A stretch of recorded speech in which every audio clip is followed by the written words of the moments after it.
তখন তার জাতি থেকে বলা হলো ক্বালু হাররিকু, ক্বালু হাররিকু, তারা বললেন সব বাদ দাও, ক্বালু সব বাদ দাও, পিছনের কথা ফেলাই দাও।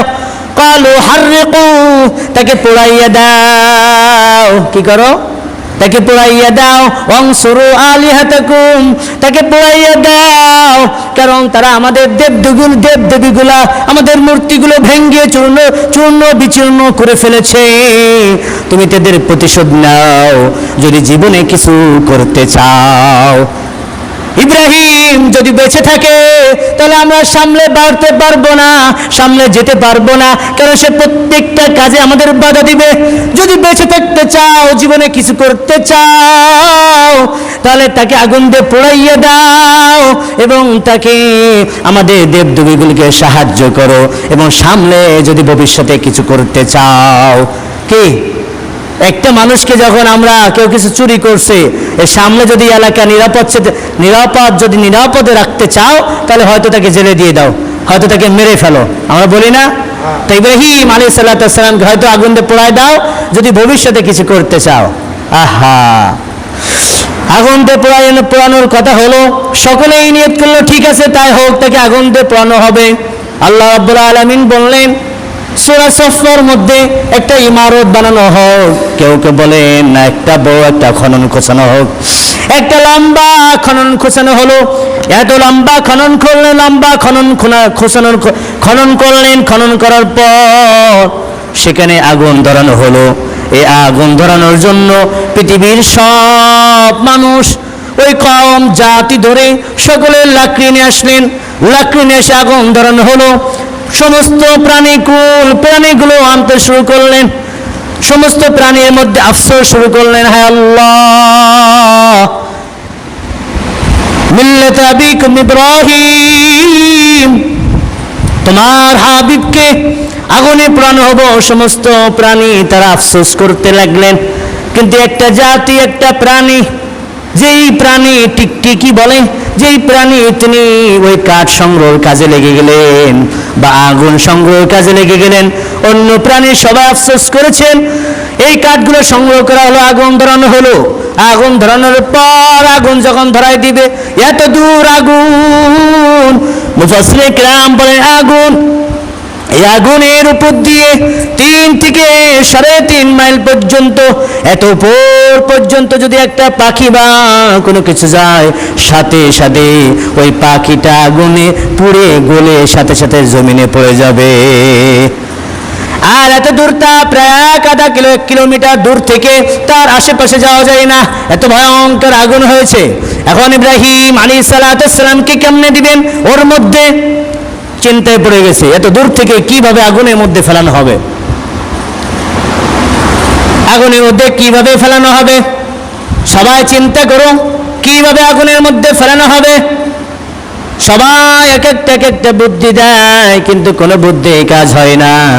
এর মধ্যে আমাদের সবচেয়ে বড় ভাই শয়তান ভাই চলে আসেন। শয়তান সামনে চলে আসে, রাজা জি আমার একটা আরজি আছে, আমি একটা বুদ্ধি দিতে পারি। আপনি কে? আমি যে হোক, আমার পরিচয় লাগবে না। আর শয়তান এটা চেনে না, এক এক রূপ নিয়ে, এক এক ধারণ নিয়ে চলে আসেন। তুমি কে? পরিচয় লাগবে না, আমার বুদ্ধিটা আপনি শোনেন। কি বুদ্ধি আমি দিই? কি বলেন? একটা চরকি কল বানান। কি কল? চরকি কল। আমরা যে চরকি উঠি, নাগরদোল্লা বানান। এগুলো উঠাবেন না বাচ্চাদের। ইব্রাহিম আলাইহিস সালাম থেকে কি এইটা আসছে ওখান থেকে, এই জন্য উঠবেন না, এতে ওঠা নিষেধ। হ্যাঁ, তো একটা চরকি কল বানান। তারপরে ওর ভিতরে উঠাইয়া ঘুরাইয়া ছেড়ে দেবেন, দূর থেকে যত দূর হোক চলে যাবে। আহারে, শয়তানের বুদ্ধি দেখেন।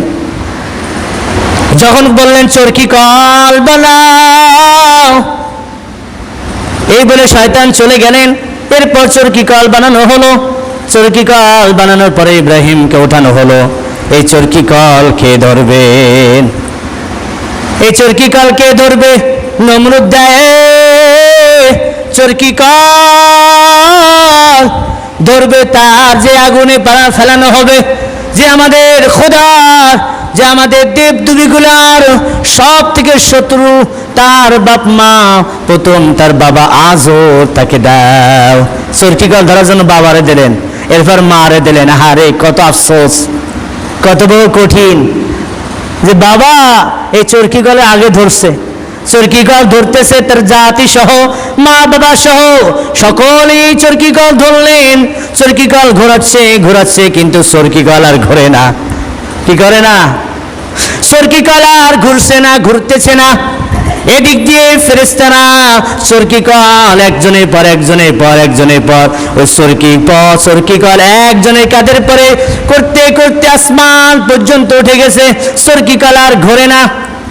শয়তান আবার হাজির হয়ে গেছে।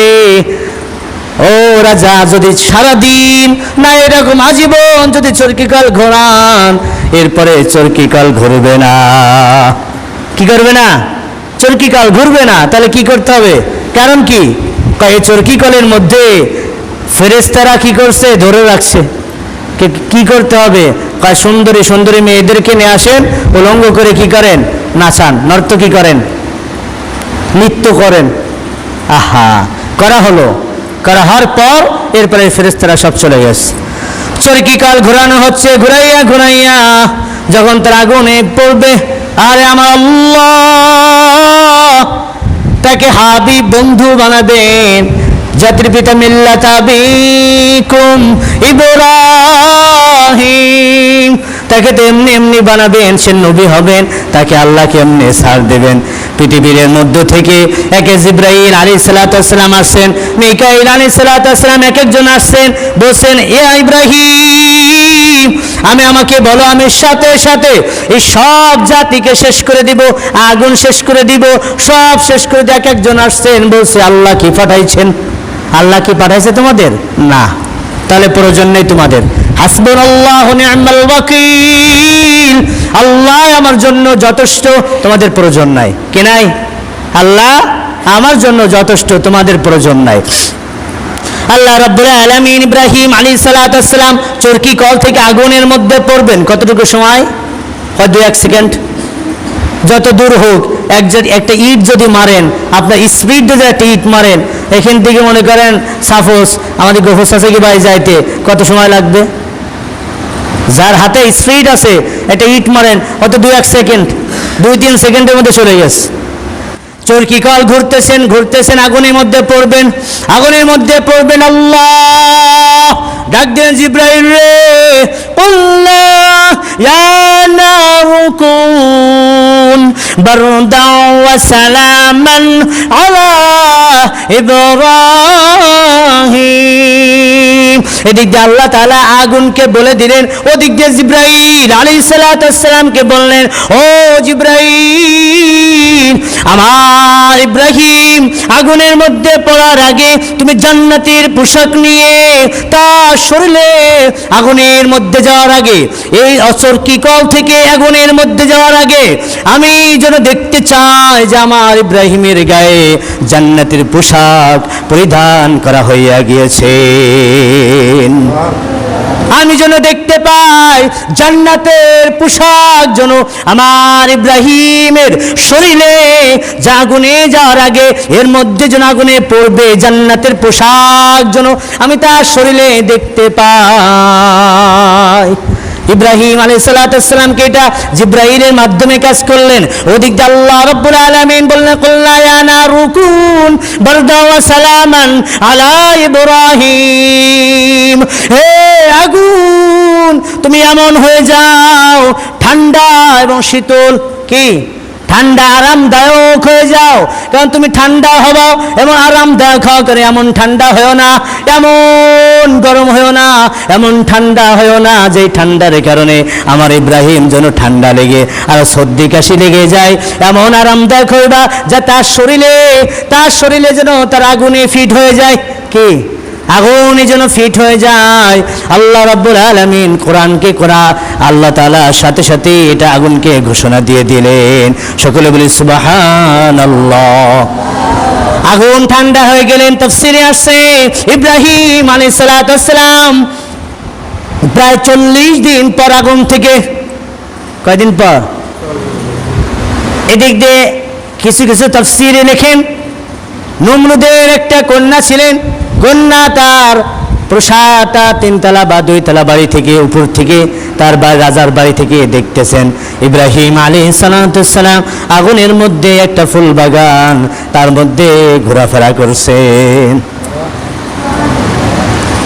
নমরুদের মেয়ে হয়তো পরবর্তী ওই মুসলমান হয়ে গিয়েছিলেন বা আগুনে লাফ দিয়েছিলেন, ওইটা দেখে ইব্রাহিম আলাইহিস সালাম আগুনের মধ্যে রয়েছেন। এদিক দিয়ে সবাই মনে করছেন তিনি পুড়ে ছারখার হয়ে গিয়েছেন, আমাদের দেবদেবীগুলার এখন সাহায্য করতে পারছি, ভবিষ্যতে আমরা কিছু করতে পারবো। 40 দিন থেকে 41 দিন পর আগুন একেবারে শেষ হয়ে গিয়েছেন। ইব্রাহিম আলাইহিস সালাম আগুন থেকে তিনি আস্তে আস্তে উঠে তিনি উপরের দিকে উঠে আসছেন। উঠে আসার পর দেখা গেল সকলেই কম জাতিরা বললেন আগের থেকে ইব্রাহিম আলাইহিস সালাম আগে যেমন ছিলেন এখন আরো বেশি সুন্দর হয়ে গিয়েছেন।